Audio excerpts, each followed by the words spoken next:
السلام علیکم ورحمۃ اللہ تعالی وبرکاتہ۔ نحمده ونصلي ونسلم على رسوله الكريم، اما بعد فاعوذ باللہ من الشیطان الرجیم، بسم اللہ الرحمن الرحیم۔ وَلِلَّهِ عَلَى النَّاسِ حِجُّ الْبَيْتِ مَنِ اسْتَطَاعَ إِلَيْهِ سَبِيلًا۔ صدق اللہ مولانا العظیم وصدق رسولہ النبی الامین المتین الکریم، ونحن علی ذلک لمن الشاہدین والشاکرین والذاکرین والحمد للہ رب العالمین۔ ایک مرتبہ سب مل کر بارگاہ رسول و علیہ رسول میں درود و سلام کا ہدیہ پیش کریں اور پڑھیں اللہم صلی علی سیدنا و مولانا محمد معدن الجود والکرم وآلہ الکرام وابنہ الکریم وبارک وسلم، صلاۃ و سلام علیک یا رسول اللہ صلی اللہ تعالی علیہ وسلم۔ الحمدللہ آج کا یہ پروگرام حجاج کرام کی تربیت کے لیے منعقد ہوا اور ہمارے خصوصی مہمان عزیز العلماء حضرت علامہ و مولانا غلام مصطفیٰ صاحب قادری برکاتی بانی و محتمی دارالعلوم انوار رضا نوساری تشریف فرما ہیں۔ خلیفہ حضور تاج الشریعہ اور خلیفہ حضور اشرف الفقہ حضرت علامہ ذاکر رضا صاحب قبلہ سرپرست اعلیٰ آل انڈیا قادری مشن یہ بھی تشریف فرمائیں، اور ان کی سرپرستی میں، ان کی سربراہی میں یہ پروگرام کامیابی کے ساتھ اپنی منزل کی طرف روان ہوا ہے۔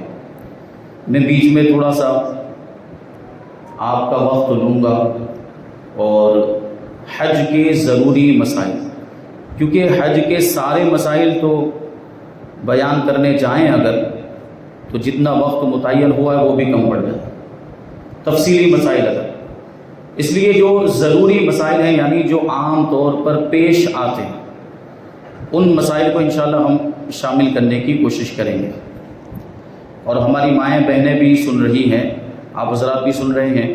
مسائل آپ سنیں گے تو ہو سکتا ہے آپ کے ذہنوں میں سوال آئے، تو اگر ہو سکے تو حافظ صاحب سے عرض یہ کروں گا کہ ایک ڈائری نما کوئی چیز ہو وہ دے دی جائے اور وہ کاغذ پر وہ سوال اپنا لکھ کر رکھے۔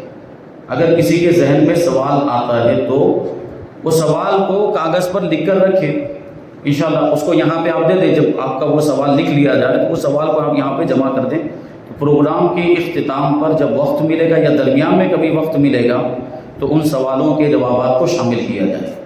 لیکن امید ہے کہ پورے پروگرام کو جب آپ سماعت کریں گے تو پہلے سے اگر آپ کے ذہن میں سوال ہوں گے یا درمیان میں جو سوال آئے ہوں گے انشاءاللہ وہ حل ہو جائیں گے۔ تو سب سے پہلی بات جو ہمارے ذہن میں آتی وہ یہ ہے، ابھی حضرت نے بھی یہ فرمایا کہ سامان سفر، حج کے لیے سامان سفر کیا ہونا چاہیے، اس کی تفصیل تو ابھی حضور عزیز العلماء ارشاد فرمائیں گے۔ لیکن ایک چیز آتی ہے زاد راہ، یعنی حج کرنے کے لیے جو جا رہا ہے تو اس کے پاس کتنا زاد راہ ہونا چاہیے، یعنی سفر کا کتنا سامان ہونا چاہیے۔ تو یہ سوال جواب کی شکل ہی میں انشاءاللہ جو ہے کہ میں یہ باتیں شامل کروں گا، کیونکہ سوال و جواب کی شکل میں جو چیز بیان کی جاتی ہے وہ جلدی ذہن نشین ہوتی ہے۔ تو حج کرنے والے کے لیے کتنا زاد راہ ہونا چاہیے، یعنی سامان سفر کتنا ہونا چاہیے۔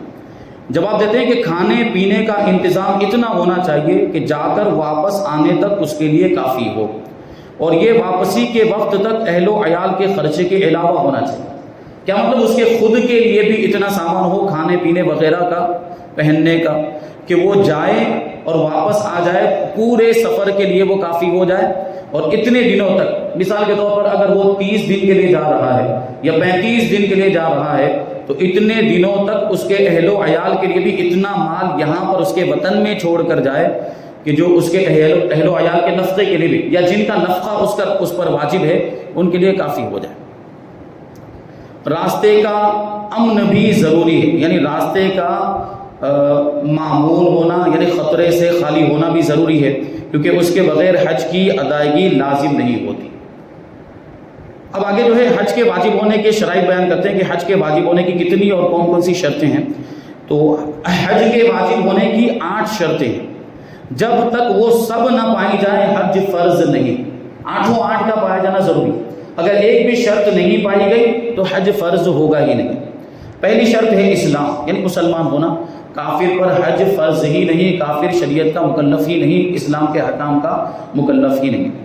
دوسری شرط جو ہے وہ دارالحرب میں ہو، تو یہ بھی ضروری ہے کہ وہ جانتا ہو کہ حج اسلام کے ارکان میں سے، ہم تو دارالاسلام میں رہتے ہیں، ہندوستان دارالاسلام ہے، دارالحرب میں جہالت عذر ہوتی ہے، یعنی احکام اسلام سے ناواقف ہونا، حج فرض ہے، نماز فرض ہے، روزہ فرض ہے، ان ساری چیزوں سے ناواقف ہونا یہ عذر ہو سکتا ہے۔ لیکن دارالاسلام میں جہاں پہ سارے اسباب مہیا ہوتے ہیں، جیسے ہمارا ہندوستان یہ دارالاسلام ہے، یہاں پر کثرت کے ساتھ علماء کرام موجود اور ہر علاقے میں موجود ہیں، کتابیں موجود، علم حاصل کرنے کے دوسرے ذرائع بھی موجود ہیں، تو یہاں دارالاسلام میں جہالت عذر نہیں، یعنی اگر یہاں پر کوئی یہ نہیں جانتا کہ حج ادا کرنا فرض ہے تو اس کی یہ بات نہیں مانی جائے گی، یہ اس کے لیے کوئی بہانہ نہیں، یہ اس کے لیے کوئی عذر نہیں، نہ جاننے کے باوجود اس پر حج فرض ہو جائے۔ اگر کوئی دارالحرب میں رہتا ہے، دارالحرب کا مطلب یہ ہوتا ہے کہ جہاں کبھی بھی اسلامی حکومت نہ رہی، کبھی بھی کسی بھی زمانے میں اسلامی حکومت نہ رہی ہو اور کافروں کی ہی حکومت رہی ہو، اس کو دارالحرب کہا جاتا ہے۔ لیکن جہاں کہیں جس ملک میں کبھی بھی اسلامی حکومت رہی ہو اور فی الحال اسلام کے احکام پر، شریعت پر عمل کرنے پر کوئی پابندی نہ ہو، کوئی رکاوٹ نہ ہو، اس کو دارالاسلام کہا جاتا ہے۔ ہمارا ملک دارالاسلام ہے۔ تو یہاں اگر کوئی یہ نہیں جانتا ہے، مان لیجئے کبھی کوئی ایک دم اکھڑ دیہات میں رہتا ہے اور اس تک شریعت کے احکام پہنچے ہی نہیں، کوئی بتانے والا ہی اس کو نہیں ملا اور یہ جانتا ہی نہیں ہے کہ اس کے اوپر حج فرض ہو چکا ہے، تو اس کے باوجود اس کی یہ جہالت جو ہے وہ عذر نہیں، اس کو حج کرنا ہی پڑے گا۔ تیسرے نمبر پر ہے بالغ ہونا، نابالغ پر حج فرض نہیں ہے۔ اور چوتھے نمبر پر عاقل ہونا، یعنی عقل کا سلامت ہونا۔ یہ تو شریعت کے اکثر احکام، یہ تین چیزیں آپ ضرور ملاحظہ کریں گے، مسلمان ہونا اور عاقل و بالغ ہونا، ٹھیک ہے، کیونکہ نابالغ شریعت کا مکلف نہیں، اور اسی طرح جو جس کی عقل زائل ہو چکی ہے، جیسے کوئی پاگل ہے یا مجنون ہے، تو وہ بھی شریعت کا مکلف نہیں ہوتا۔ نمبر 5 آزاد ہونا، غلام پر حج فرض نہیں، کیونکہ غلام اپنے آقا کا تابع ہوتا ہے، تو اس وجہ سے اس پر بھی شریعت کے احکام عام طور پر اکثر احکام نافذ نہیں ہوتے۔ کچھ احکام ایسے ہیں جو غلام کے لیے بھی وہی مشترک ہیں، اب تو غلاموں کا زمانہ ہی نہیں ہے، وہ بات نہیں آتی۔ چھٹے نمبر پر ہے تندرست ہونا، ایک ہے آدمی بڑا مالدار ہے اور استطاعت بھی ہے، سارے دوسرے شرائط پائے جا رہے ہیں، لیکن بیمار ہے، اور ایسا بیمار ہے کہ وہ حج کرنے کے لیے جا ہی نہیں سکتا، بستر میں پڑا ہوا ہے، ایسی بیماری اس کی ہے کہ وہ سفر نہیں کر سکتا، تو اس کو خود جانا یہ ضروری نہیں، خود اس پر فرض نہیں۔ ہاں حج بدل کروانا چاہے تو وہ کر سکتا ہے، حج بدل کے الگ احکام۔ تو تندرست ہونا یہ چھٹی شرط ہے۔ اور 7 نمبر پر ہے سفر خرچ کا مالک ہو اور سواری پر بھی قادر ہو، جو میں نے بھی بتایا کہ وہ جا کر واپس آ سکتا ہو، اتنا مال اس کے پاس ہے، اور سواری پر بھی قادر۔ پرانے زمانے میں تو گھوڑوں پر، اونٹوں پر سفر کیا جاتا تھا، اور سمندری جہاز کے ذریعے سے بھی سفر کیا جاتا تھا، اب تو جو ہے کہ ہوائی جہاز کے ذریعے سفر کیا جاتا ہے، پلین کے ذریعے سفر کیا جاتا ہے، تو اس کا پورا خرچہ ہونا چاہیے، ہوائی جہاز کے ذریعے سے جانے آنے کا پورا خرچہ اس کے پاس ہونا چاہیے، اور سفر میں جن جن چیزوں کی ضرورت پیش آنے والی ہے اتنا بھی ہونا چاہیے، اور وہاں جتنے دن رکے گا اتنے کا بھی اس کے پاس خرچہ ہونا چاہیے۔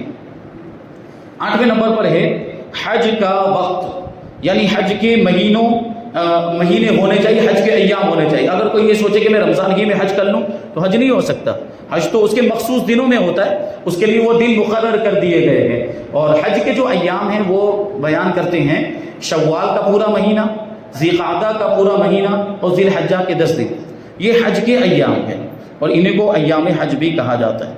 اب کچھ چھوٹے چھوٹے مسائل جو ہے شامل کریں گے اور بنیادی معلومات حج کے تعلق سے۔ سب سے پہلے حج کی تعریف بیان کرنے کہ حج کہتے کسے ہیں، تو اس کا جواب ہے کہ احرام باندھ کر 9ویں ذی الحجہ کو عرفات میں ٹھہرنے اور کعبہ معظمہ کے طواف کرنے کو حج کہتے ہیں۔ انہی 2 چیزوں کا نام حج، وقوف عرفہ اور طواف زیارت، یہ 2 چیزیں حج کے ارکان ہیں، حج کے فرائض۔ باقی دوسری چیزیں واجبات میں آتی ہیں یا سنت میں آتی ہیں، تو وہ اس میں شامل تو ہیں، لیکن اگر حج کی تعریف کی جائے تو بنیادی طور پر دو چیزوں کا ذکر کیا جاتا ہے کہ 9ویں ذی الحجہ کو عرفات میں وقوف کرنا، یعنی وہاں پر ٹھہرنا، اور خانہ کعبہ کا طواف کرنا جس کو طواف زیارت کہا جاتا ہے۔ ایک دوسرا بھی طواف ہوتا ہے جس کو طواف وداع کہا جاتا ہے اور طواف رخصت بھی کہا جاتا ہے، وہ فرض نہیں، وہ واجب ہے، یعنی جب سارے ارکان ادا کر لیتے ہیں اور واپس ہم جب ہونے لگتے ہیں تو جو طواف کیا جاتا ہے اس کو طواف وداع اور طواف رخصت کہا جاتا ہے، وہ واجب ہے۔ حج کی کتنی قسمیں ہیں؟ حج کی 3 قسمیں ہیں، حج قران، حج تمتع اور حج افراد۔ ابھی ہمارے حضور عزیز العلماء انشاءاللہ جب پریکٹیکل طریقہ بتائیں گے تو اس میں یہ آپ کو سننے کو ملے گا کہ ہم یہاں سے جب جاتے ہیں ہندوستان والے تو ہم خاص طور پر ان تینوں حج کی جو قسمیں ہیں، ہندوستان والے جو ہے کہ وہ تمتع کرتے ہیں، حج تمتع، عام طور پر حج تمتع ہی کرتے ہیں، اور بعض حضرات حج قران بھی کرتے ہیں اور وہ کیا جا سکتا ہے، یعنی ہندوستان والے کرنا چاہیں تو حج، تو ہم کون سے 2 طریقے اپنا سکتے ہیں، حج تمتع یا حج قران؟ تو اس کے بارے میں بتائیں گے کہ حج قران کسے کہتے ہیں۔ حج قران سے یہ مراد ہے کہ حاجی عمرہ اور حج دونوں کا احرام ایک ساتھ باندھے۔ کیا مطلب ہوا کہ یہاں سے جب جا رہے ہو، کیونکہ ہم یہاں سے جب نکلتے ہیں جہاز کے ذریعے سے، جب ہم سفر پر روانہ ہوتے ہیں تو ہم ڈائریکٹ جدہ پہنچتے ہیں، اور ہندوستان والوں کے لیے جو میقات ہے یلملم وہ درمیان ہی میں آ جاتی ہے، اس وجہ سے ہم کیا کرتے ہیں، میقات سے بغیر احرام کے گزر نہیں سکتے، اس لیے پہلے ہی سے احرام باندھ کر جاتے ہیں، ٹھیک ہے۔ تو احرام میقات پر جب پہنچتے ہیں تو وہیں پر یا اس سے پہلے ہم نیت کریں گے کہ ہمیں کیسا حج کرنا ہے، ہم تمتع کرنا چاہ رہے ہیں یا ہم قران کرنا چاہ رہے ہیں۔ اگر ہم قران کرنا چاہ رہے ہیں تو پھر دونوں کی نیت ابھی ہی سے کرنی پڑے گی، حج کی بھی نیت اور عمرہ کی بھی نیت، وہ عمرہ پہلے ہوگا بعد میں حج ہوگا، تو دونوں کی نیت ایک ساتھ میں کی جائے، ایک ہی احرام باندھا جائے اور اس میں دونوں کی نیت کر لیں تو اس کو کہا جائے گا حج قران۔ پھر ہے حج تمتع، فرماتے ہیں حج تمتع سے مراد یہ ہے کہ حاجی حج کے مہینے میں عمرہ ادا کرے، پھر اسی سال حج کا احرام باندھے، یا پورا عمرہ نہ کیا، صرف 4 پھیرے کیے پھر حج کا احرام باندھ لیا، اس کو تمتع کہا جاتا ہے۔ کیوں ہندوستان والے عام طور پر یہ کرتے ہیں کہ یہاں سے عمرہ کا احرام باندھ کر جاتے ہیں، صرف عمرہ کی نیت کرتے ہیں، جب ایئرپورٹ پر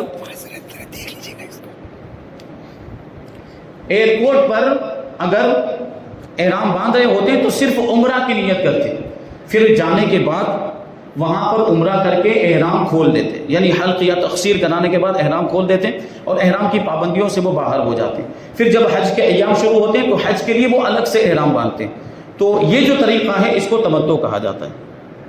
اور حج افراد کے بارے میں بتا دیں کہ حج افراد سے مراد یہ کہ حاجی حج کے مہینے میں صرف حج ہی کرے، صرف حج ہی کی نیت کرے۔ اب ہے سب سے افضل حج کون سا ہے؟ یہ 3 قسمیں بتا دی گئی ہیں، حج قران کی، حج تمتع کی اور حج افراد کی۔ حج افراد کا مطلب ہے کہ صرف حج کی نیت کرے، عمرہ کی نیت بالکل بھی نہ کرے، تو اس میں سے افضل کون سا ہے؟ تو فرماتے ہیں سب سے افضل جو حج ہے وہ قران ہے، کیونکہ حضور پاک صلی اللہ علیہ وسلم نے قران ہی ادا فرمایا تھا، پھر تمتع ہے اور پھر افراد ہے۔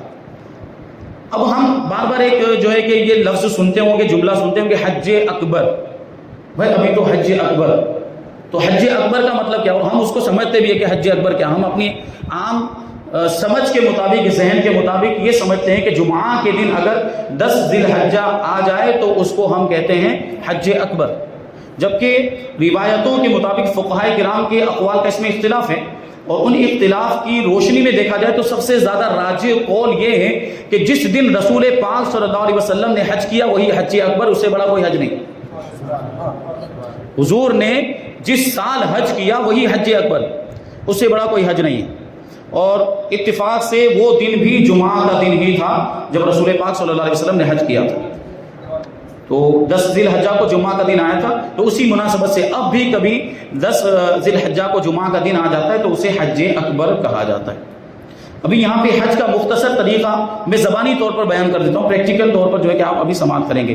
پاکستان اور ہندوستان سے جانے والے عموماً حج تمتع ہی کرتے ہیں، اور یہاں پہ اختصار کے ساتھ سب سے پہلے گھر سے جب روانہ ہوتے ہیں تو میقات سے پہلے عمرے کی نیت سے احرام باندھا جائے گا، اور کعبہ شریف پہنچنے کے بعد کعبہ شریف کا طواف کریں گے، اور طواف سے فارغ ہونے کے بعد یہ عمرہ کا طواف ہوگا، مقام ابراہیم پر 2 رکعت نماز ادا کرنی ہے اور پھر آب زمزم پینا ہے، مقام ابراہیم پر نماز پڑھنے کا طریقہ، مقام ابراہیم آپ جو ہے کہ جانتے ہیں وہ جو پنجرا نما بنا ہوا ہے سنہری رنگ کا، جس میں وہ پتھر موجود ہے جس میں حضرت ابراہیم علیہ السلام کے قدموں کے نشانات موجود ہیں. تو جی یہ جو بنایا ہوا ہے، تو میں ابھی آگے نکل جاتا ہوں، ابھی حضرت پوری تفصیل بتائیں گے انشاءاللہ.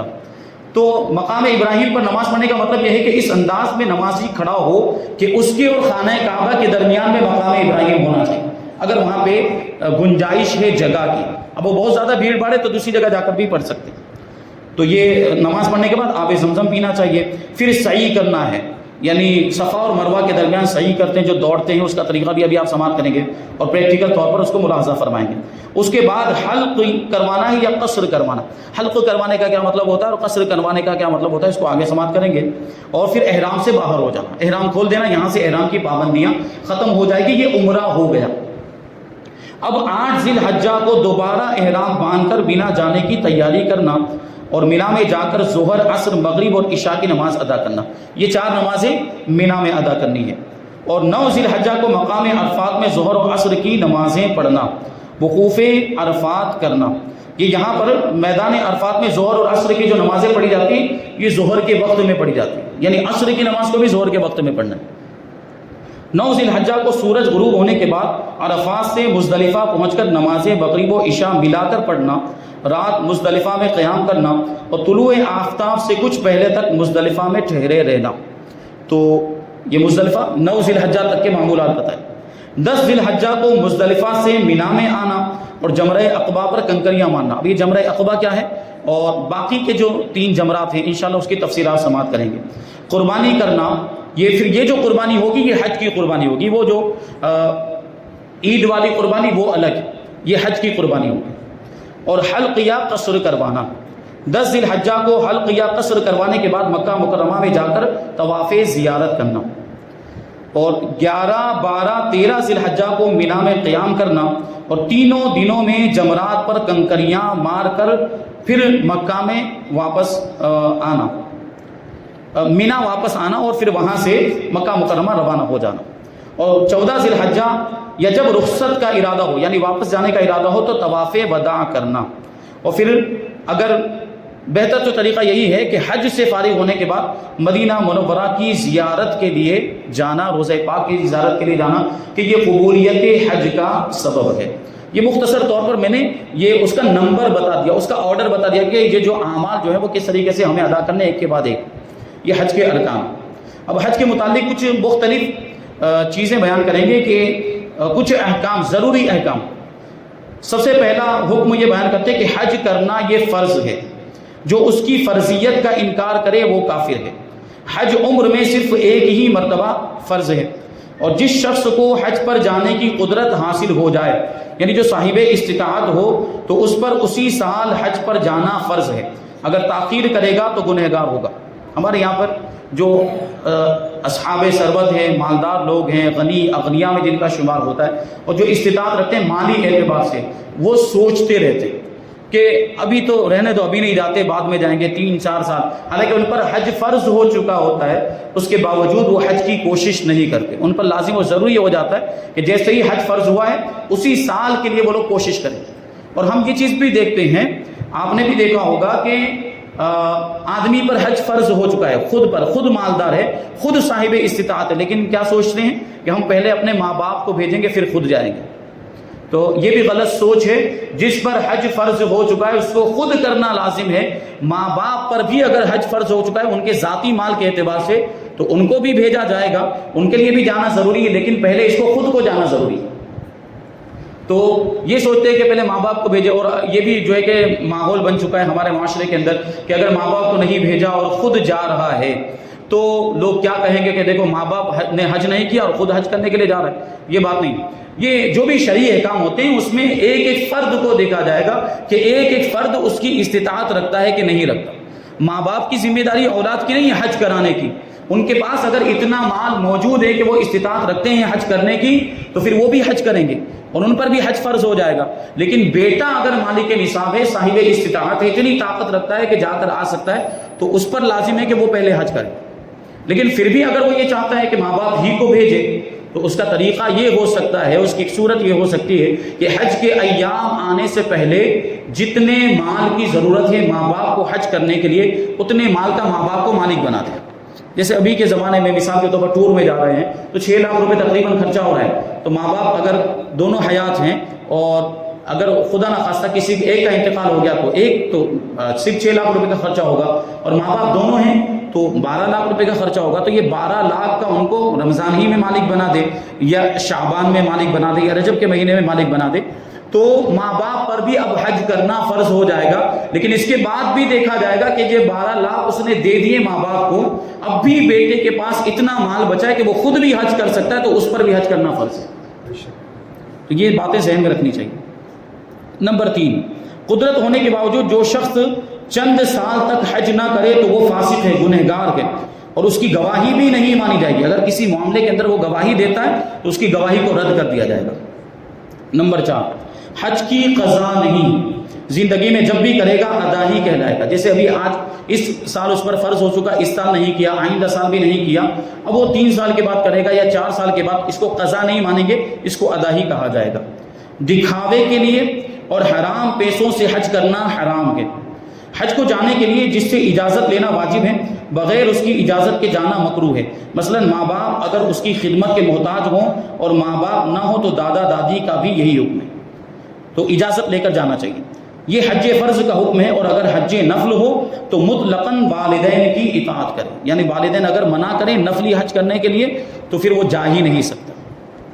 حج کرنے کے فائدے اور ثوابات یہاں سے بیان کرتے ہیں کہ حج کرنا ایک افضل عمل ہے، حج کمزوروں کا جہاد ہے، حج کرنے والا کبھی محتاج نہیں ہوتا، حج محتاجی اور گناہوں کو ایسے دور کر دیتا ہے جیسے بھٹی لوہے چاندی اور سونے کے میل کو دور کر دیتی ہے۔ حج کرنے والا اپنے گھر والوں میں سے 400 لوگوں کی شفاعت کرے گا، اور جو شخص حج کے ارادے سے نکلے اور راستے میں ہی فوت ہو جائے تو قیامت کے دن اس کے لیے حج کرنے والے کے برابر ثواب لکھا جاتا رہے گا، اور جو حج کرنے کے بعد مر جاتا ہے وہ شہادت کا مرتبہ پاتا ہے۔ حج مقبول دنیا اور اس میں جو کچھ بھی ہے ان سب چیزوں سے بہتر ہے، اور اس کی جزا جنت کے سوا کچھ نہیں۔ بیت اللہ کا طواف کرنے والوں کے لیے 60 رحمتیں نازل ہوتی ہیں۔ حج کرنے والے جب مکہ مکرمہ میں آتے ہیں تو فرشتے ان سے ملاقات کرتے ہیں، سواریوں پر سوار یعنی حاجیوں کو سلام اور بعض سے مصافحہ کرتے ہیں، اور پیدل چلنے والوں سے گلے بھی ملتے ہیں۔ یہ الگ بات ہے کہ نظر نہیں آتے، یا ہو سکتا ہے کہ دوسری انسانی شکل میں آتے ہوں فرشتے۔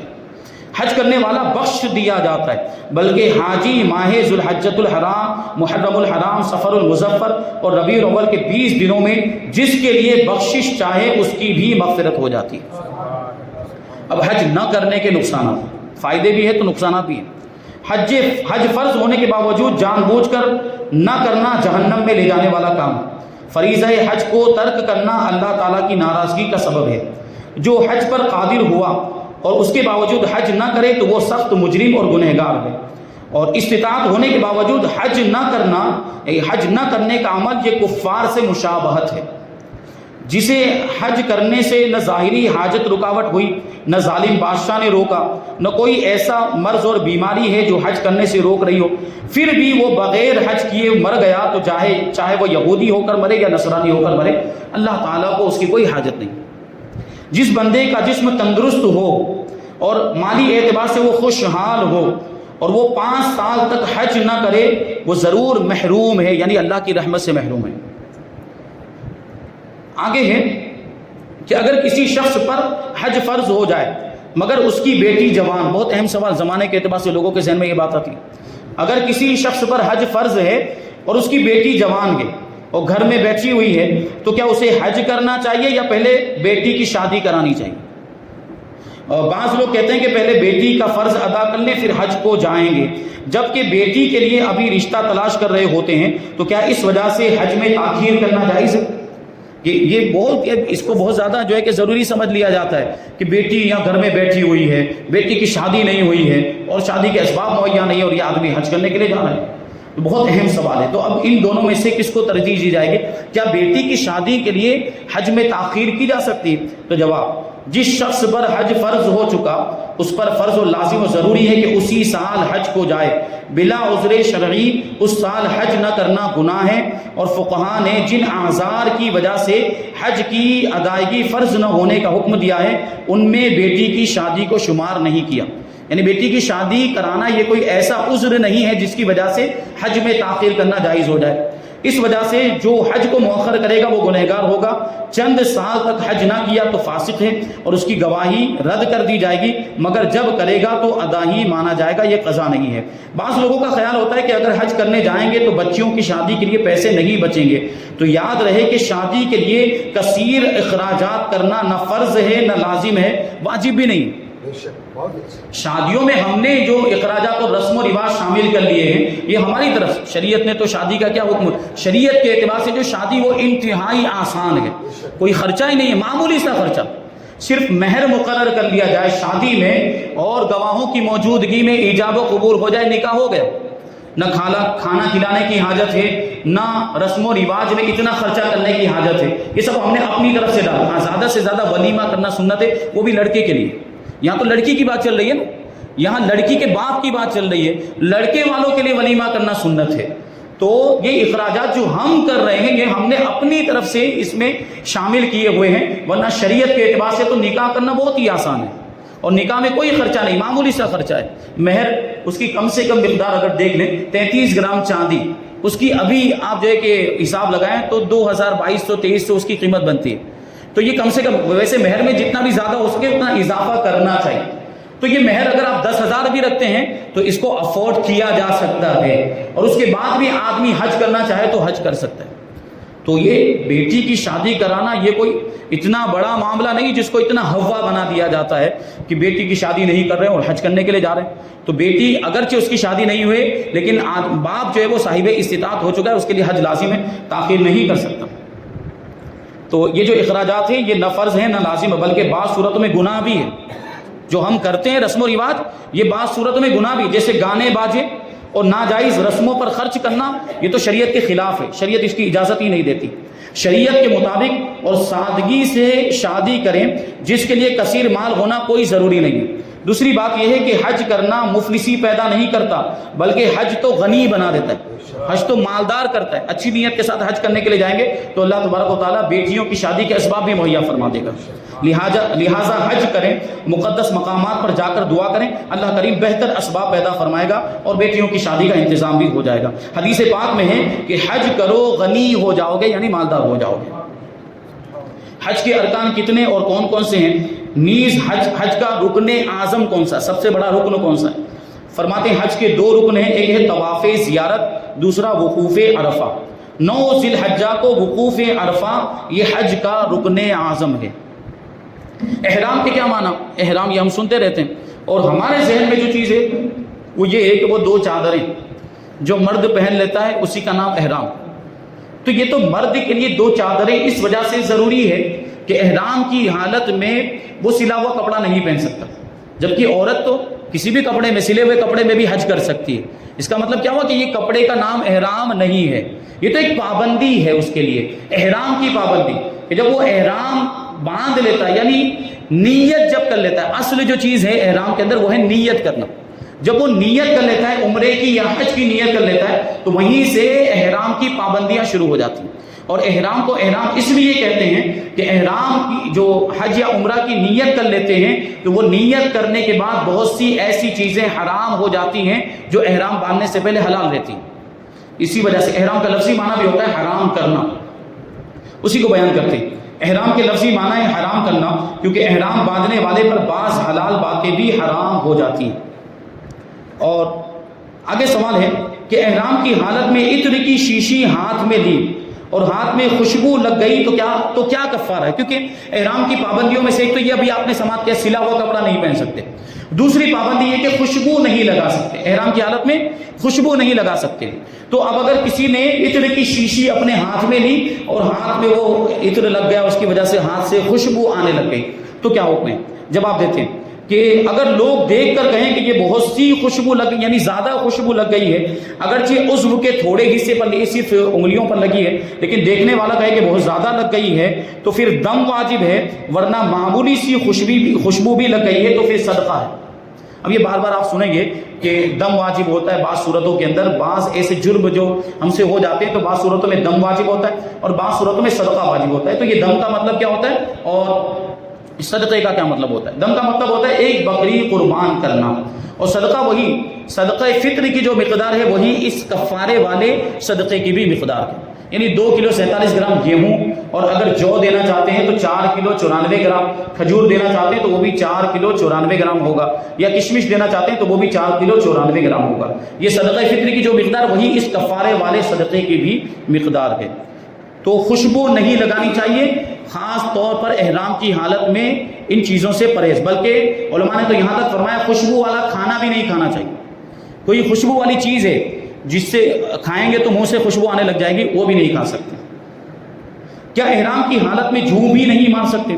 دیکھیں شکار کرنے سے منع کیا گیا، جو احرام کی حالت میں ہوتا ہے وہ شکار نہیں کر سکتا، اور شکار کرنے کا کسی کو حکم بھی نہیں دے سکتا، بلکہ شکار کی طرف اشارہ بھی نہیں کر سکتا۔ اب تو شکار وغیرہ کے معاملات ہوتے ہی نہیں ہیں، لیکن جوں کے بارے میں بھی پوچھ رہے ہیں کہ سر میں جوں پڑ گئی ہے تو کیا وہ جوں کو مار سکتے کہ نہیں مار سکتے؟ تو فرماتے ہیں کہ جی ہاں، جوئیں مارنا، ان کو پھینکنا یا کسی کو مارنے کے لیے اشارہ کرنا، کپڑا اس کے مارنے کے لیے دھونا یا دھوپ میں ڈالنا، بالوں میں جوں مارنے کے لیے کسی قسم کی دوا وغیرہ ڈالنا، غرض ہے کہ کسی طرح اس کے ہلاک ہونے کا سبب بننا، یہ سب حرام ہے۔ مطلب کیا ہوا؟ احرام کی حالت میں جوں نہیں مار سکتے، اور کسی بھی طریقے سے جوں کے مرنے کا ہم سبب اور ذریعہ نہیں بن سکتے۔ اب بہت اہم سوال جس کا تعلق احرام سے ہے، اس کو کہتے ہیں اجتباء۔ اجتباء ابھی اس کو ہم جانیں گے پریکٹیکل طریقے سے، کہ مرد اپنی چادر سیدھے ہاتھ کی بغل کے نیچے سے نکال کر اس کے دونوں پلے الٹے کندھے پر اس طرح ڈالے کہ سیدھا کندھا یہ کھلا ہوا رہے۔ یہ ایک جو ہے کہ جو چادر کا سرا وہ یہاں سے ادھر رہے گا، پھر یہ یہاں ہاتھ کے نیچے سے دوسرا چادر کا کنارہ لے کر ہمیں یہ اس کندھے پر الٹے کندھے پر اس طرح ڈالنا ہے کہ یہ والا جو کندھا یہ کھلا ہوا رہنا چاہیے۔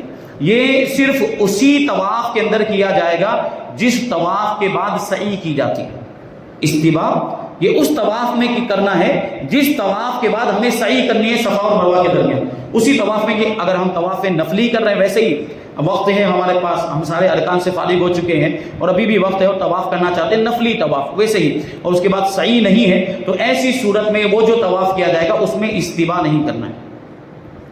آگے استلام کیا ہے؟ استلام کا مطلب کیا ہوتا ہے؟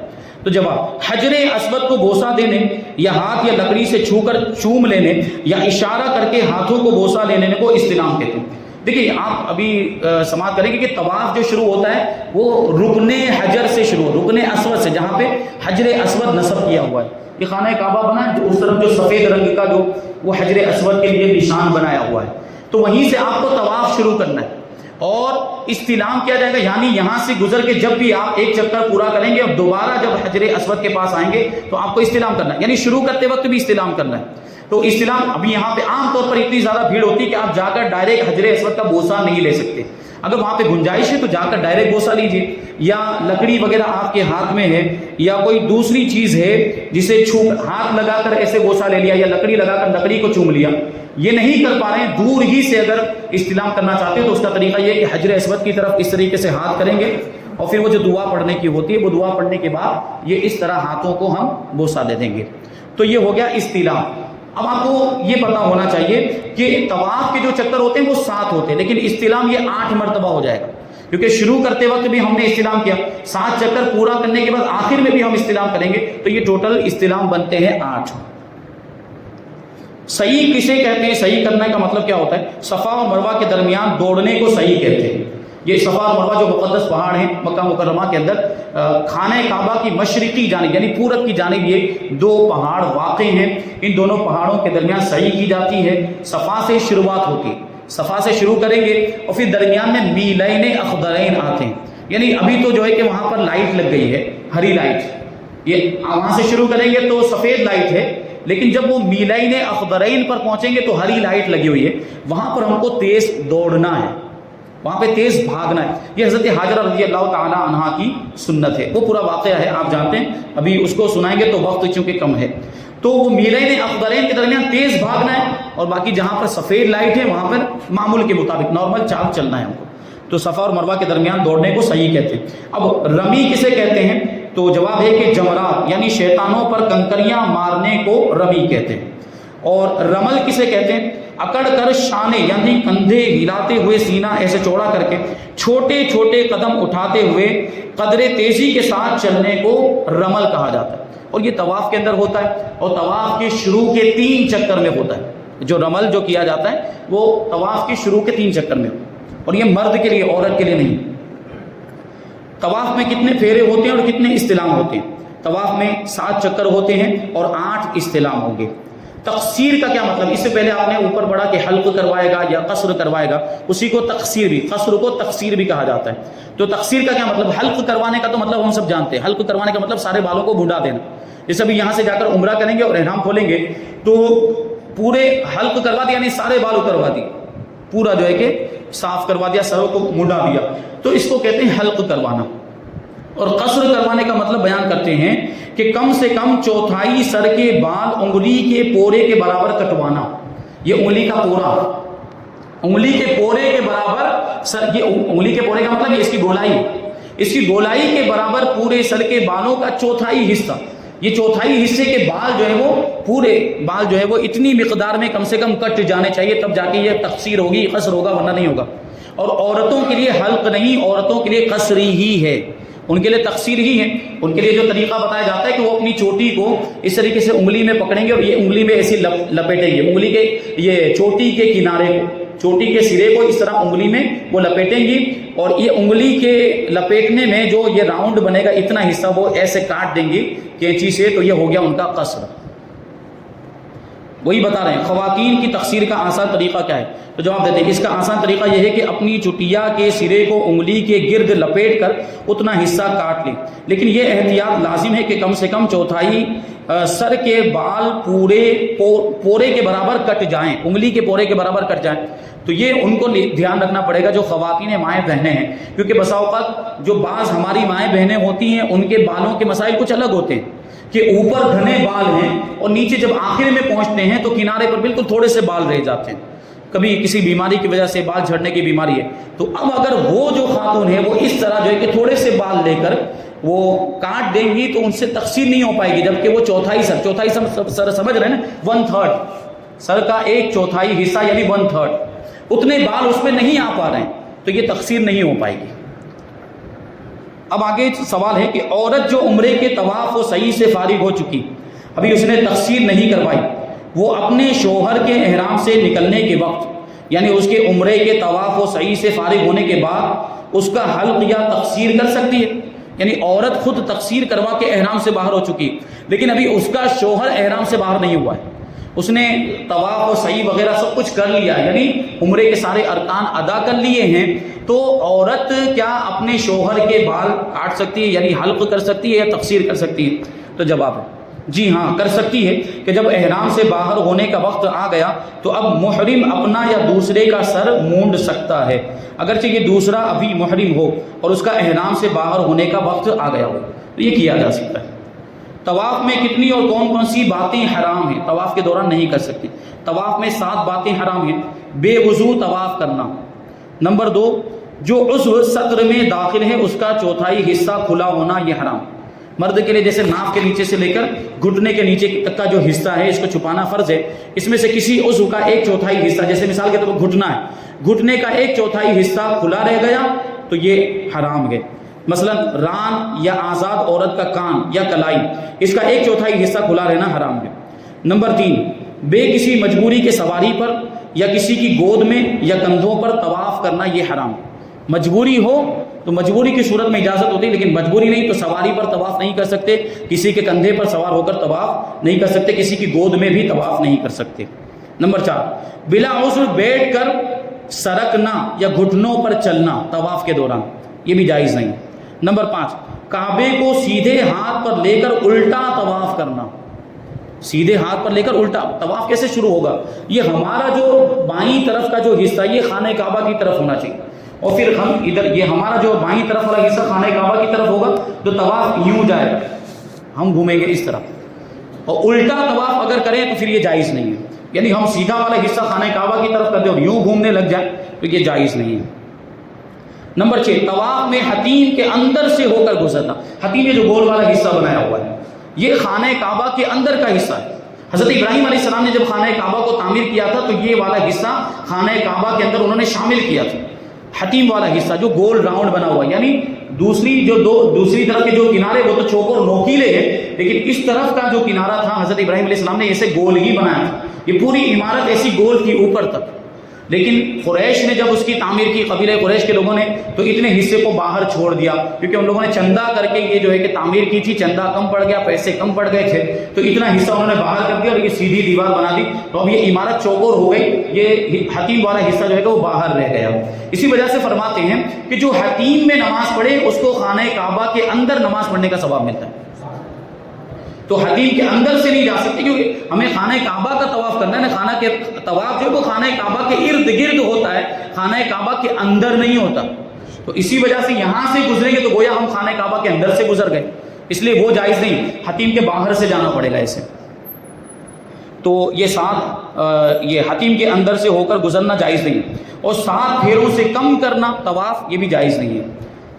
اب بہت اہم سوال ہے، بہت ضروری، کہ کیا کوئی عورت بغیر محرم حج اور عمرہ کے لیے جا سکتی ہے، جبکہ عورت بغیر محرم کے دیگر ممالک اور اپنے ملک میں بھی دیگر شہروں کا سفر کرتی ہے؟ ابھی تو ہم نے دیکھا کیسی آزادی آ گئی کہ بغیر کوئی توجہ نہیں ہے کہ شریعت کا حکم کیا ہے، لمبے لمبے سفر 200 کلومیٹر 300 کلومیٹر، بلکہ دوسرے ممالک بھی بغیر محرم کے اکیلی بھی چلی جاتی ہیں عورتیں، تو ان کے یہ معمولات ہو گئے۔ اب یعنی عورتیں اب بغیر محرم کے لمبے لمبے سفر بھی کر رہی ہیں، تو کیا حج کے سفر میں بھی محرم ضروری ہے کہ بغیر محرم کے حج اور عمرہ کرنے کے لیے جا سکتی؟ بہت اہم سوال ہے۔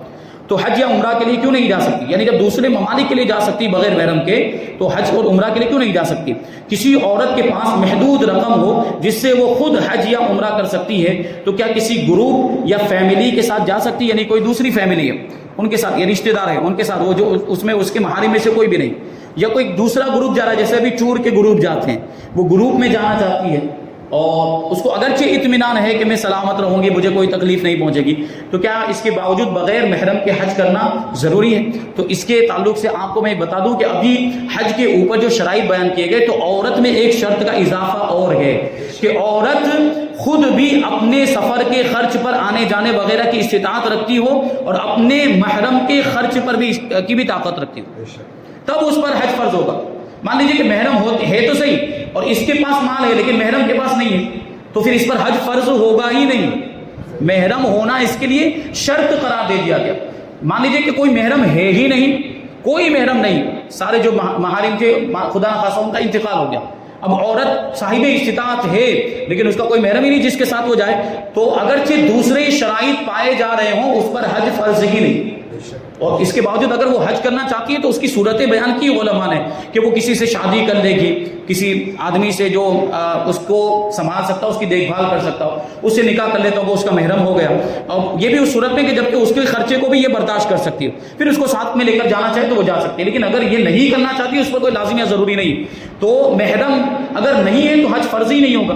تو جواب دیتے ہیں، اسی کو بیان کرتے ہیں کہ جس عورت کو حج و عمرہ یا کسی اور کام کے لیے شرعی سفر کرنا پڑے، اور شرعی سفر سے مراد 3 دن 3 رات کی راہ ہے، یعنی تقریباً 92 کلومیٹر یا اس سے زیادہ 92 کلومیٹر کا جو سفر ہوتا ہے اس کو شرعی سفر کہتے ہیں۔ اعلیٰ حضرت رضی اللہ تعالیٰ عنہ نے یہ تحقیق فرمائی ہے، یہ 92 کلومیٹر جو نکالا، کیونکہ پرانے زمانے میں تو کلومیٹر نہیں ہوتا تھا، اس زمانے میں تو منزلوں کے ذریعے سے سفر کی مقدار متعین کی جاتی تھی، کہ ایک منزل کا سفر ہے تو 1 رات اس کو کہتے ہیں، 1 دن 1 رات کا سفر یا 2 دن 2 رات کا سفر، تو اس میں یہ آتا ہے کتابوں کے اندر کہ 3 دن 3 رات کا جو سفر ہو وہ شرعی سفر کہلاتا ہے۔ اس کو کلومیٹر میں اگر ہم کنورٹ کرتے ہیں تو وہ بنتے ہیں 92 کلومیٹر، یعنی 92 کلومیٹر یا اس سے زیادہ کے سفر کے ارادے سے اگر ہم اپنے گھر سے نکلتے ہیں تو یہ ہو گیا شرعی سفر۔ اور عورت اس سفر پر اگر جا رہی ہو، چاہے حج کے لیے جا رہی ہو یا کسی اور جگہ پر جا رہی ہو، بغیر محرم کے نہیں جا سکتی، بلکہ ابھی آگے آپ سماعت کریں گے۔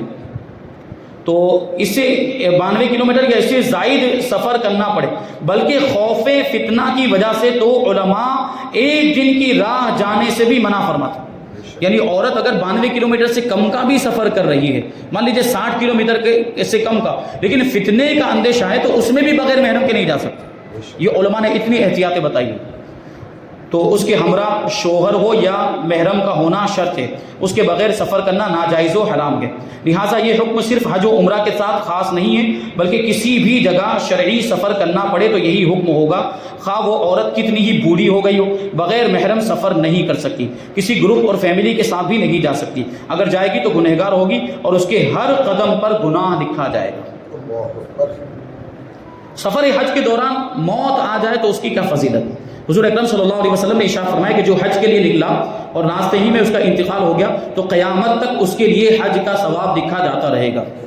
حج مبرور کسے کہتے ہیں اور اس کا ثواب کیا ہے؟ وہ حج جس میں ریاکاری اور دکھاوا نہ ہو، ناموری کا کوئی شائبہ بھی نہ ہو، لوگوں نے نام کمانے کے لیے کوئی نہ کر رہا ہو، اور نہ ہی کوئی فحش کلامی ہو، یعنی کوئی غلط بات زبان سے نہ نکلے، گالی گلوچ وغیرہ بیہودہ باتیں، فالتو کی باتیں نہ کرے، اور نہ کوئی گناہ کرے، اور وہ حج مال حلال سے کیا ہو. تو ایسے حج کے بارے میں امید کی جاتی ہے کہ یہ حج جو ہے وہ حج مبرور ہو. حدیث پاک میں ہے کہ حج مبرور کا ثواب جنت ہی ہے. اب فرماتے ہیں میقات کتنے ہیں اور کون کون سے، یہ بھی جاننا بہت ضروری میقات کے تعلق سے. میقات 5 ہے. ذوالحلیفہ، یہ مدینہ طیبہ سے مکہ مکرمہ آنے والوں کے لیے میقات ہے. اور نمبر 2 ہے ذات عرق، یہ عراق والوں کے لیے میقات ہے. اب یہ دیکھیے مدینہ منورہ کی سمت میں اس جہت میں جتنے بھی ممالک آئیں گے سب کے لیے جو میقات ہوگی وہ ذوالحلیفہ، اور عراق کی سیدھ میں اس سمت میں اس ڈائریکشن میں جتنے بھی علاقے اور جتنے بھی ممالک ہوں گے ان سب کے لیے جو میقات ہے وہ ذات عرق ہے. اور نمبر تیسرے پر ہے جوحفہ، یہ اہل شام کے لیے میقات ہے. اور نمبر 4 قرن المنازل، یہ نجد یعنی ریاض سے آنے والوں کے لیے میقات ہے. یلملم، یہ اہل یمن کے لیے میقات ہے، اور چونکہ ہم بھی یمن کی سیدھ میں، یمن والی ڈائریکشن میں، اس لیے ہمارے لیے جو میقات ہے ہندوستان پاکستان والوں کے لیے وہ میقات ہے یلملم، یہ ایک پہاڑ کا نام ہے. تو وہاں سے میقات کا مطلب یہ ہوتا ہے کہ بغیر احرام کے ہم نہیں گزر سکتے، یعنی حرم کے ارادے سے ہم جا رہے ہیں، مکہ مکرمہ میں داخل ہونے کے ارادے سے اگر جا رہے ہیں، اگرچہ عمرہ کرنے کا ارادہ نہیں لیکن حرم کا ارادہ ہے تو بغیر احرام کے میقات سے نہیں گزر سکتے. اگر گزریں گے تو دم واجب ہو جائے گا. ہاں اس کا ایک طریقہ کہ گزر گئے ہیں اور دم کو ساقط کرنا چاہتے ہیں تو پھر واپس آئے، میقات پر واپس آئے، وہاں سے احرام باندھے اور جائے تو وہ جو دم واجب ہوا تھا وہ ساقط ہو جائے گا. تو یہ میقات ہے. اور ایک چیز یہاں پر جو مسئلہ مجھے یاد آ رہا ہے، میں ضروری سمجھتا ہوں کہ اس کو بھی شامل کر لیا جائے. جب عمرہ کرنے کے لیے جاتے ہیں یا حج کرنے کے لیے جاتے ہیں، جب حج کے ارکان سے فارغ ہو جاتے ہیں یا عمرہ کے ارکان سے فارغ ہو جاتے ہیں تو مقدس مقامات کی زیارت کے لیے ہم جاتے ہیں، طائف وغیرہ جاتے ہیں، اور جو آس پاس دوسرے جو علاقے ہیں وہاں پر ہم جاتے ہیں. خاص طور پر طائف کے بارے میں بتاؤں کیونکہ طائف یہ میقات سے باہر ہے. طائف جو ہے وہ میقات سے باہر، جعیر رانہ میں جو ہے اس کی میقات موجود ہے. تو ہم نے میقات کو کراس کر دیا، اب ظاہر سی بات واپس آئیں گے تو حرم کے ارادے سے ہی آ رہے ہیں. تو یہ بات ذہن میں رہنی چاہیے کہ حرم کے ارادے سے جب بھی میقات کو کراس کریں گے تو احرام ہونا ضروری ہے. تو جو لوگ طائف جاتے ہیں اور غفلت میں، بسا اوقات ہم نے ایسے واقعات سنے کہ بغیر احرام کے وہ چلے آتے ہیں مکہ مکرمہ میں تو دم واجب ہو جاتا ہے ان کے اوپر. تو طائف سے یا کسی اور مقام سے جو میقات کے باہر ہو وہاں اگر ہم چلے گئے اور واپس حرم کے ارادے سے ہم آ رہے ہیں تو پھر جب میقات کو کراس کریں گے تو احرام باندھنا ضروری ہے. احرام باندھ کر ہی اندر داخل ہو سکتے ہیں. اور پھر ظاہر سی بات جب احرام باندھ دیا، اگرچہ پہلے عمرہ کرنے کا ارادہ نہیں تھا، اب احرام کو کھولنے کے لیے عمرہ کرنا ہی پڑے گا. عمرہ کر کے عمرے سے فارغ ہو جائیں گے تب وہ احرام کی پابندیوں سے باہر ہوں گے. تو یہ بہت ضروری ہے. اب ایک بہت اہم مسئلہ، بہت پیاری چیز بتاتے ہیں کہ کعبہ معظمہ پر جب پہلی نظر پڑے تو کیا کرنا چاہیے. جواب، جو ہی پہلی نظر پڑے تو 3 مرتبہ لا الہ الا اللہ اللہ اکبر کہے اور درود شریف پڑھ کر دعا مانگے کہ خانہ کعبہ شریف پر پہلی نظر جب پڑتی ہے اس وقت جو دعا مانگی جاتی ہے وہ دعا ضرور قبول ہوتی ہے. اور ہمارے امام اعظم ابو حنیفہ رضی اللہ تعالیٰ عنہ کی ذہانت بڑی مشہور ہے. آپ نے واقعہ سنا ہوگا، امام اعظم رضی اللہ تعالیٰ عنہ جب پہلی مرتبہ حج کرنے کے لیے یا عمرہ کرنے کے لیے تشریف لے گئے اور امام اعظم رضی اللہ تعالیٰ عنہ کی نظر جب پہلی مرتبہ خانہ کعبہ پر پڑی تو آپ سوچیے امام اعظم نے کیا دعا کی ہوگی. وہ امام اعظم ہے، ان کو امام اعظم یوں ہی نہیں کہا جاتا. امام اعظم رضی اللہ تعالیٰ عنہ کی جیسے ہی خانہ کعبہ پر نظر پڑی یہ دعائیں تو پڑھی، ساتھ میں انہوں نے ایک دعا کی کہ اے میرے پروردگار تو مجھے مستجاب الدعوات بنا دے. کتنی جامع دعا ہے. ابھی ہم بہت ساری دعاؤں کرنے لگ جائیں، یہ بھی ہو جائے وہ بھی ہو جائے، تو ایک وقت ہے اس کا، اس میں ایک محدود وقت کے اندر محدود دعائیں کی جا سکتی. لیکن ہمارے امام نے کیسی جامع دعا کی کہ مجھے مستجاب الدعوات بنا دے، یعنی میں ایسا ہو جاؤں کہ پھر میں جو بھی دعا کروں وہ دعا میری قبول ہو جائے. یہ امام ہے. دوران طواف سینہ یا پیٹھ کعبے کی طرف ہو جائے تو کیا حکم ہے؟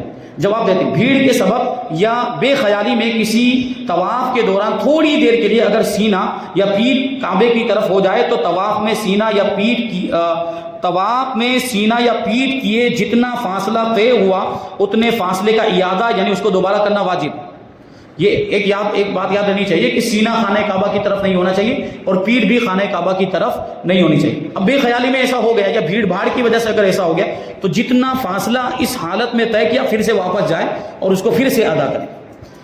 تو یہ بھی بات ذہن میں رہنی چاہیے. اس میں بے احتیاطیاں ہوتی، کوئی توجہ نہیں دی جاتی. وہاں بھیڑ بھاڑ میں لوگ اپنے، ابھی تو اللہ کی پناہ کیا کیا ہوتا ہے معاذ اللہ، لوگ سیلفیاں لے رہے ہیں، وہاں ویڈیو بنا رہے ہیں. طواف کے دوران یہ پوری ویڈیو شوٹنگ ہوتی ہے، یا جو ہے کہ آن لائن ویڈیو کالنگ کر رہے ہیں اور اپنے گھر والوں کو وہاں سے بتا رہے ہیں دیکھو ہم طواف کر رہے ہیں. بھائی یہ تو ریاکاری ہو رہی ہے نا، دکھاوا. ابھی بتایا کہ ریاکاری اور دکھاوا اگر ہو تو حج مبرور نہیں ہو سکتا، بلکہ ریاکاری اور دکھاوے کی وجہ سے تو سارا ثواب جو ہوتا ہے وہ ضائع ہو جاتا ہے.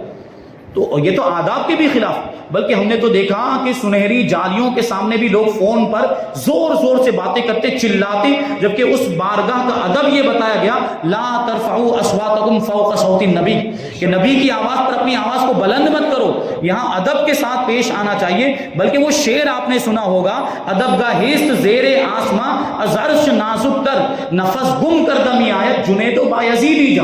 کہ جنید اور بایزید جیسے اولیاء کرام بزرگان دین جب اس بارگاہ میں حاضر ہوتے تو سانس بھی نہیں لیتے کہ کہیں سانس کی آواز نکلے، اس کی وجہ سے کوئی بے ادبی نہ ہو جائے. اور یہاں زور زور سے چلا رہے ہیں اور فون پہ اتنی چلا کر باتیں کرتے ہیں. اللہ کی پناہ ان کا انجام کیا ہوگا. تو ابھی ہم سماعت کریں گے انشاءاللہ مغرب کے بعد مدینہ منورہ میں روضہ پاک کی با ادب حاضری، کہ یہ سب بے احتیاطیاں جو ہم سے ہو جاتی ہیں، بے ادبیاں ہو جاتی ہیں، تو یہ طریقہ صحیح کیا ہونا چاہیے. اور ابھی ہم پریکٹیکل طریقہ بھی ہم سماعت کریں گے تو اس کے مطابق ہمیں یہ سارے کام کرنے. اور الحمدللہ ہمارے علماء کسی نہ کسی گروپ کے ساتھ ہوتے ہیں یا وہاں پر موجود تو ہمارے سنی علماء ہوتے ہیں. کبھی بھی کوئی بھی مسئلہ پیش آ جائے تو علماء کا رابطہ نمبر بھی شیئر کیا جاتا ہے. اب تو واٹس ایپ پہ گھومنے لگ جاتا ہے. حج کرنے کے لیے آپ پوچھیں تو واٹس ایپ پہ وہ نمبر جو بھی اہل سنت کے علماء کے مل گئے، تو کوئی بھی مسئلہ، کوئی بھی رکاوٹ ہے، کوئی بھی اڑچن پیش آ گئی، آپ فوراً علماء سے رابطہ کریں کہ یہ ہوا تو ہم کیا کریں، تو تاکہ آپ کا جو حج ہے وہ صحیح طریقے سے ادا ہو جائے. تو یہ پیٹھ نہیں ہونی چاہیے اور سینہ بھی خانہ کعبہ کی طرف نہیں ہونا چاہیے. تو جتنا فاصلہ اس حالت میں طے کیا اس کا اعادہ کرے گا. اور افضل یہ ہے کہ وہ پھیرا ہی سرے سے کر لیا جائے. جس پھیرے میں، جس چکر میں یہ ہوا ہے کہ پیٹھ یا سینہ خانہ کعبہ کی طرف کر لیا، وہ پورا چکر ہی دوبارہ کر لیا. طواف و سعی میں کون سے 7 کام ہیں جو جائز ہیں؟ جواب بہت اہم ہے. اس میں ایک چیز آپ توجہ دیں گے، سلام کرنا. سلام کیا جا سکتا ہے، سلام کا جواب بھی دیا جا سکتا ہے. ضرورت کے وقت بات چیت بھی کی جا سکتی ہے طواف کے دوران. پانی بھی پیا جا سکتا ہے، بلکہ اب تو بسا اوقات وہ زمزم پلانے والے ہوتے ہیں، ان کے پاس وہ زمزم کا وہ بیگ رہتا ہے اور وہ ان کے پاس وہ سسٹمیٹک وہ پانی نکلنے کے لیے پائپ بھی ہوتی ہے اور وہ گلاس میں بھر کے دیتے. پی سکتے ہیں، پانی پینے میں کوئی حرج نہیں. وہ تو اوپر سے وہ زمزم ہوتا ہے اور بھی پی سکتے ہیں اس کو. حمد و نعت یا منقبت کے اشعار آہستہ آہستہ پڑھ سکتے ہیں. دوران طواف نمازی کے آگے سے گزرنا، کہ طواف بھی نماز ہی کی طرح ہے مگر سعی کے دوران گزرنا جائز نہیں. اب یہ بات لوگوں کے ذہن میں آ گئی ہے تو اس کا اتنا غلط مطلب لوگوں نے سمجھ لیا کہ حرم میں پہنچ گئے تو اب وہاں نمازیوں کے آگے سے گزرنا جائز ہو گیا. اب چاہے طواف کر رہے ہو یا کوئی دوسرا کام کر رہے ہو، نمازیوں کے آگے سے بے خیالی میں گزرتے چلے جانا، اس کا کوئی لحاظ نہیں کرتے. بے جھجک، بالکل بے خیالی تو ایک چلے غفلت بھی ہو سکتی ہے. اور یہ حضرت نے صحیح اصلاح فرمائی کہ بلا جھجک. یہاں ہم اور آپ سمجھتے ہیں کہ نمازی کے آگے سے نہیں گزرنا چاہیے، لیکن وہاں جا کر پتہ نہیں کیا ہو جاتا. صرف طواف کرنے والوں کو اجازت ہے نمازی کے آگے سے گزرنے کی، لیکن جو طواف نہیں کر رہا وہ حرم میں بھی نمازیوں کے آگے سے نہیں گزر سکتا. اس بات کی احتیاط ضروری. جس طرح یہاں پر نمازیوں کے آگے سے گزرنا گناہ ہے، حرم میں بھی نمازیوں کے آگے سے گزرنا گناہ ہے. اور وہ جو گناہ بیان کیا گیا ہے حدیث میں ہے کہ اگر نمازی کے آگے سے گزرنے والا جان لے کہ اس میں کتنا گناہ ہے تو وہ 40 سال تک کھڑے رہنے کو پسند کرے گا لیکن نمازی کے آگے سے نہیں گزرے گا. لیکن وہاں بھی اور سعی کے دوران بھی یہی کرتے ہیں، کیونکہ ہوتا وہاں وہ مسعی کے اندر، یعنی جہاں سعی کی جاتی وہاں بھی لوگ نماز پڑھنے لگ جاتے ہیں، کیونکہ سعی کے بعد بھی 2 رکعت نماز پڑھی جاتی، تو وہی مسعی کے اندر بھی لوگ نماز پڑھنے لگ جاتے ہیں، تو وہاں بھی احتیاط ضروری کہ ہم وہاں سے نمازیوں کے آگے سے نہ گزرے۔ یہ بات ذہن میں رہنی چاہیے کہ ہم گئے ہیں نیک کام کرنے کے لیے، ہم گئے ہیں عبادت کرنے کے لیے، حج کرنے کے لیے، عمرہ کرنے کے لیے، اور یہ گناہ کے کام ہو جاتے ہیں ہم سے، تو یہ نہیں ہونا چاہیے۔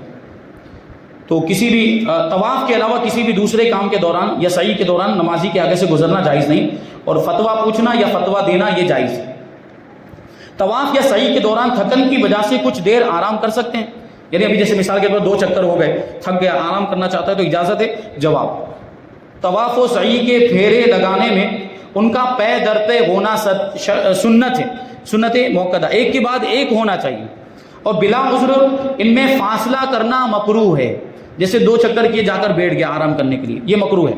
عذر سے مراد وضو کرنا، جیسے ابھی بتایا کہ طواف میں وضو ہونا ضروری ہے، تو اب وضو ٹوٹ گیا کسی کا تو ظاہر سی بات اس کو تو وضو کرنے کے لیے جانا پڑے گا، یا جماعت قائم ہو گئی درمیان میں، یا جنازہ آ گیا، یا پیشاب پاخانے کی حاجت ہو گئی، یا یہ سب چیزیں ہیں۔ لہٰذا اگر طواف یا سعی کے چند چکر لگانے کے بعد تھکاوٹ محسوس ہوئی اور کچھ دیر آرام کر لیا، پھر جہاں سے سعی یا طواف چھوڑا تھا وہاں سے دوبارہ شروع کر دیا تو یہ جائز ہے، بلا وجہ ایسا نہیں کر سکتے۔ البتہ اگر بہت زیادہ فاصلہ کر دیا ہو تو شروع سے کرنا مستحب ہے، کہ جا کر بیٹھ کا بہت لمبا وقت ہوئے، 15-20 منٹ کا وقت گزر گیا تو بہتر یہ کہ پھر سے وہ چکر کر لیں۔ مینا میں وقوف اور 5 نمازیں پڑھنے کا کیا حکم ہے؟ تو اس کی تفصیل ہے۔ 8 ذو الحجہ کی نماز ظہر سے لے کر 9 ذی الحجہ کی نماز فجر تک، یہ 5 نمازیں مینا میں پڑھنی ہیں، اور 8 اور 9 ذو الحجہ کی درمیانی رات یہ مینا میں گزارنا سنت موقدہ ہے۔ اگر کوئی اس سنت کو ترک کر دے تو وہ اساءت کا مرتکب ہوگا، یعنی اس نے برا کیا۔ فی زمانہ بعض معلم عرفہ کی پوری رات مینا میں گزارنے اور فجر کی نماز مینا میں پڑھنے کا موقع نہیں دیتے، رات ہی میں عرفات پہنچا دیتے ہیں۔ بوڑھے افراد یا فیملی والوں کا اپنے طور پر اگلے دن فجر پڑھ کر عرفات کے لیے جانا یہ بہت سخت دقت کا کام ہے، دشواری ہوتی ہے۔ تو جوان افراد میں سے بھی جو پہلی بار گیا ہو وہ بھی اکیلا عرفات پہنچ کر اپنے خیمے تک پہنچ جائے، یہ بھی بہت مشکل ہوتا ہے۔ لہٰذا ایسی صورت میں بامر مجبوری، یعنی مجبوری ہونے کی وجہ سے قافلے کے ساتھ ہی عرفات کی طرف نکلا جا سکتا ہے۔ واضح ہو کہ یہاں حج کی وجہ سے سنت موقدہ کو چھوڑنے کی یہ خاص موقع پر اجازت دی گئی ہے۔ حج کے بعد بہت سارے لوگ محض آرام طلبی کے لیے مینا کی راتیں عزیزیہ میں یا اپنے ہوٹل میں کہیں اور گزارتے ہیں، وہ برا کرتے ہیں، وہاں رخصت کی گنجائش نہیں، یہ تو مجبوری کی وجہ سے اجازت ملی ہے، تو رات جو ہے وہ مینا میں گزارنی ہے۔ بحالت احرام اگر وضو کرنے میں بال جھڑے تو کیا اس پر بھی کفارہ ہے؟ بال بھی تراشے نہیں جا سکتے احرام کی حالت میں، تو اگر بال ٹوٹ جاتے ہیں، داڑھی کے بال ہیں یا جو ہے کہ سر کے بال، یہ اگر ٹوٹ جاتے ہیں یا جسم کے کسی دوسرے حصے کے بال احرام کی حالت میں ٹوٹ جاتے ہیں تو اس کا کیا حکم ہوگا؟ جواب دیتے ہیں، وضو کرنے میں یا کھجانے میں یا کنگھی کرنے میں اگر 2 یا 3 بال گرے تو ہر بال کے بدلے میں ایک مٹھی اناج یا ایک ٹکڑا روٹی کا یا ایک چھوارا خیرات کریں گے، اور 3 سے زیادہ بال گر گئے تو پھر صدقہ دینا ہوگا۔ احرام میں خوشبو لگائی اور کفارہ بھی دے دیا تو اب لگی رہنے دیں اس خوشبو کو یا پھر کیا کیا جائے؟ جواب: خوشبو لگانا جب جرم قرار پایا تو بدن یا کپڑے سے دور کرنا واجب ہے، اور کفارہ دینے کے بعد اگر زائل نہ ہوئی ہو، یعنی خوشبو ختم نہ ہوئی ہو اور ایسے ہی رہنے دیا اس کو، تو پھر دم وغیرہ واجب ہو سکتا ہے۔ حالت احرام میں کپڑے یا ٹیشو پیپر سے ناک صاف کرنا کیسا ہے؟ تو کبھی سردی ہو جاتی، کبھی زکام ہو گیا ہے تو کپڑے سے یا ٹیشو پیپر سے ناک صاف کر سکتے ہیں، یعنی چہرے سے کپڑے کے ذریعے پسینہ صاف کرنے کا کیا ہوتا ہے؟ کیونکہ احرام کی حالت میں چہرہ چھپانا جائز نہیں، چہرہ نہیں چھپا سکتے، تو ٹیشو پیپر ایسے رکھیں گے تو یہ چہرے کو چھپانا ہو جائے گا، یا کپڑا یا رومال جو بھی ہے وہ اس سے ناک ایسے پوچھیں گے تو اگرچہ وقتی طور پر تھوڑی دیر کے لیے، لیکن یہ چہرے کو چھپانا ہے۔ تو فرماتے ہیں احرام کی حالت میں زکام ہو جائے تو کپڑے یا ٹیشو پیپر سے اسے صاف نہیں کر سکتے، ایسے موقع پر کپڑا ناک سے دور رکھتے ہوئے کچھ قریب کر کے اس میں ناک کو صاف کر لیا، یعنی سنک کر، جو بھی ایسے جو ہے کہ دور تھوڑا کپڑا رکھا جائے یا رومال وغیرہ رکھا جائے اور اس کو سنک کر، ناک کو سنک کر اس کی جو بھی رطوبت ہے اس میں لے لی جائے، اس کو ناک پر ایسے لگایا نہ جائے۔ اسی طرح کپڑے وغیرہ سے پسینہ صاف کرنے کی بھی اجازت نہیں ہے۔ مسئلے کی تفصیل یہ ہے کہ حالت احرام میں محرم پر لازم ہوتا ہے کہ وہ اپنا چہرہ کھلا رکھے، کسی بھی چیز سے نہ چھپائے، خواہ وہ چیز کپڑا ہو یا کوئی اور چیز، مثلا ٹیشو پیپر ناک یا پسینہ صاف کرنے کے لیے جب کپڑا یا ٹیشو پیپر چہرے کے کسی حصے مثلا ناک یا پیشانی وغیرہ پر رکھیں گے تو چہرہ چھپ جائے گا، جس کی محرم کو اجازت نہیں، لہٰذا کپڑے اور ٹیشو پیپر وغیرہ سے زکام ہونے میں ناک صاف کرنے اور پسینہ صاف کرنے کی اجازت نہیں ہے۔ عورت کو حج یا عمرہ کرنے کے لیے احرام یعنی خصوصی طور پر جو اسکارف ملتا ہے کیا وہ لینا ضروری ہے یا وہ اپنے عبایا میں بھی عمرہ کر سکتی ہے؟ بہت اہم سوال ہے۔ ابھی جو جس طرح مرد کے لیے یہ ہو گیا ہے کہ مرد کے لیے مخصوص 2 چادریں ہوتی ہیں، تو خواتین بھی اپنے اعتبار سے یہ ضروری سمجھنے لگ جاتی ہیں کہ ہمارے لیے بھی مخصوص لباس ہوگا، تو لوگوں نے مشہور کر دیا، خاص طور پر ٹور والے مشہور کر دیتے ہیں کہ یہ لباس ہے، اس کو لے لیں، اس کو خرید لیں، حج کے دوران اسی کو پہنیں، تو یہ سمجھ لیتے ہیں کہ یہی پہننا ضروری ہے۔ وہ اسکارف مخصوص قسم کا ہوتا ہے یا چادری ہوتی ہے، وہ ضروری سمجھ لیا جاتا ہے کہ حج کے دوران عورت کو یہ پہننا لازم ہے، یہ نہیں پہنے گی تو اس کا احرام ہی نہیں ہوگا، ایسا نہیں ہے۔ وہی جواب دیتے ہیں حج یا عمرہ دونوں کی نیت کر کے تلبیہ یعنی لبیک لبیک پڑھتے ہیں، جس سے بعض حلال چیزیں بھی حرام ہو جاتی، اس کو احرام کہتے ہیں، اور مجازن ان 2 انسلی سفید چادروں کو احرام کہہ دیا جاتا ہے۔ جو بغیر سلی ہوئی چادریں پہنتے ہیں ان کو احرام کہہ دیا جاتا ہے، جو حالت احرام میں استعمال کی جاتی ہیں، لیکن یہ چادریں احرام نہیں ہیں، صرف مردوں کے لیے اس وجہ سے ضروری ہیں کہ مردوں کے لیے حالت احرام میں سلا ہوا کپڑا پہننا حرام ہے، لیکن عورتوں کے لیے ایسا نہیں، انہیں حالت احرام میں سلے ہوئے کپڑے، موزے، دستانے پہننے کی اجازت، بلکہ چہرے، دونوں ہاتھ، پونچھوں تک، قدم اور ان کی پشت کے علاوہ حسب معمول اپنا سارا بدن چھپانا یہ فرض ہے، یعنی چہرہ نہیں چھپا سکتی لیکن باقی بدن کے حصے کو چھپا سکتی، بلکہ ضروری صرف چہرہ کھلا رکھنا ضروری ہے کہ اس کو حالت احرام میں اس طرح چھپانا کہ کپڑا وغیرہ چہرے سے مس کر رہا ہو یعنی چھو رہا ہو، عورت کے لیے حرام ہے۔ ہاں، اجنبیوں سے پردہ کرنے کے لیے چہرے کے سامنے چہرے سے جدا کسی چیز کی آڑ کر لے، جیسے پنکھا وغیرہ کوئی چیز ہے، یا ابھی تو اس زمانے میں ایک مخصوص قسم کی ٹوپی بھی نکلی ہے جو آگے سے اس طرح نکلی ہوئی رہتی ہے، یعنی اگر کسی عورت کو فتنے کا اندیشہ ہے، یہ الگ بات ہوتی ہے کہ یہ بہت بڑی بات ہو جاتی ہے کہ وہاں جا کر بھی آدمی گناہ کرے اور یہ بدنگاہی وغیرہ میں وہ مبتلا ہو جائے، یہ الگ بات۔ تو اگر وہاں اس طرح کا خطرہ کوئی خاتون محسوس کرے اور وہ چہرے کا بھی پردہ کرنا چاہے تو اس کے لیے حکم ہوگا کہ وہ اس طرح یہاں سے کوئی ایسی سر کے اوپر کوئی ایسی آگے نکلی ہوئی چیز ہو اور اس پر وہ سامنے سے اس طرح کپڑا ڈال دے کہ وہ چہرے سے مس نہ ہوتا ہو اور چہرہ اس طرح جو ہے کہ نظر نہ آئے، تو اس کی اجازت ہے، وہ کپڑا جو ہے کہ چہرے سے ٹچ نہیں ہونا چاہیے، جیسے مثال کے طور پر پنکھا وغیرہ چہرے کے سامنے رکھے۔ لہٰذا عورت اپنے عبایا میں یا کسی بھی قسم کے سلے ہوئے کپڑے میں جن میں چہرے کے علاوہ سارا جسم چھپا ہوا ہو حج یا عمرہ کر سکتی ہے۔ خاص احرام کے نام پر جو بازار میں اسکارف ملتا ہے وہ پہننا ضروری نہیں۔ یاد رہے کہ پونچھوں تک، کلائیوں سے نیچے تک ہاتھ اور قدم اور اس کی پشت یہ کھلی رکھ سکتی ہے، مگر چھپانا چاہے تو اس میں بھی حرج نہیں، بلکہ بہتر ہے، اس لیے دستانے اور موزے وہ پہن سکتی ہے۔ ہاں، چہرہ ہرگز نہیں چھپا سکتی، کھلا رکھنا ضروری ہے۔ جو طریقہ بیان ہوا چہرے سے جدا کسی چیز سے آڑ کر لے، اسی صورت پر عمل کیا جا سکتا ہے۔ اب آگے 2-3 سوال رہ گئے ہیں، اس کو شامل کر لیتے ہیں، پھر انشاءاللہ ناشتے کا وقت ہوگا۔ محرم نے اگر بھول کر سلا ہوا لباس پہن لیا اور یاد آتے ہی اتار دیا تو کوئی کفارہ وغیرہ ہے یا نہیں؟ کیونکہ ابھی مرد کے لیے بتایا گیا کہ مرد سلا ہوا کپڑا نہیں پہن سکتا ہے، اب اگر اس نے سلا ہوا کپڑا پہن لیا تو کتنی دیر تک پہنے گا تو دم ہے، کتنی دیر تک پہنے گا تو صدقہ ہے سلا ہوا کپڑا؟ تو جواب دیتے ہیں کہ کفارہ ہے، اگرچہ 1 لمحے کے لیے پہنا ہو، جان بوجھ کر پہنا ہو یا بھولے سے پہنا ہو، صدقہ واجب ہوگا، اور اگر 4 پہر یا اس سے زیادہ یہ چاہے لگاتار کئی دن تک پہنے رہا یا جو ہے کہ الگ الگ طور پر اس نے پہنا ہو، دم واجب ہوگا۔ 4 پہر ہم لوگ سمجھ رہے ہیں کہ دن کے اندر، پورے دن رات کے اندر 8 پہر ہوتی ہے، تو 4 پہر یعنی دن کے 4 پہر تک پہن لیا یا رات کے 4، یہ 4 پہر تقریباً 12 گھنٹے، تو 12 گھنٹے یا اس سے زیادہ تک سلا ہوا کپڑا اس نے پہن لیا ہے تو اب اس پر دم واجب ہو جائے گا۔ رحمت عالم صلی اللہ علیہ وسلم نے کتنے عمرے اور حج کیے ہیں فرضیت حج کے بعد؟ مفتی احمد یار خان نعیمی رحمۃ اللہ تعالی علیہ فرماتے ہیں کہ حضور نبی پاک صلی اللہ علیہ وسلم نے فرضیت حج کے بعد صرف 1 حج کیا ہے اور 4 عمرے ادا فرمائے۔ نفل حج اور عمرہ کرنا افضل ہے یا کسی غریب، مقروض، تنگ دست کی مدد کرنا افضل ہے؟ تو جواب دیتے ہیں نفلی کاموں کے بارے میں قاعدہ کلیہ یہ ہے کہ جس کی حاجت زیادہ ہو اور جس کا نفع زیادہ ہو وہ افضل ہوتا ہے، لہٰذا اگر کسی محتاج شخص کو بہت زیادہ حاجت ہو تو اس کی مدد کرنا یہ نفلی حج اور عمرہ کرنے سے افضل ہے، ورنہ نفلی حج اور عمرہ کرنا یہ صدقہ کرنے سے افضل ہے۔ تو الحمدللہ یہاں پر ہمارے جو ضروری مسائل تھے وہ مکمل ہو گئے. اب انشاءاللہ تبارک و تعالی ہم عصر کے بعد، ابھی ناشتے کا وقت ہے، یہ ناشتہ ہو جائے اس کے بعد عصر کی نماز ہوگی. عصر کے بعد پریکٹیکل طریقہ ہم ملاحظہ فرمائیں گے، توجہ کے ساتھ سماعت کریں گے، اور کوئی بھی چیز اس میں اسکپ نہیں ہونی چاہیے. اور حاجت کے لیے آپ جانا چاہتے ہیں تو وہ تو ایسی چیز ہے کہ جس سے روکا نہیں جا سکتا، اور آپ پابندی کے ساتھ شریک رہیں. اللہ تعالی ہم سب کو جو کچھ بھی بیان ہو، جو کچھ بھی بتایا جائے اور جو کچھ بھی سکھایا جائے اس پر ہم سب کو عمل کرنے کی توفیق عطا فرمائے. وما علینا الا البلاغ. السلام علیکم.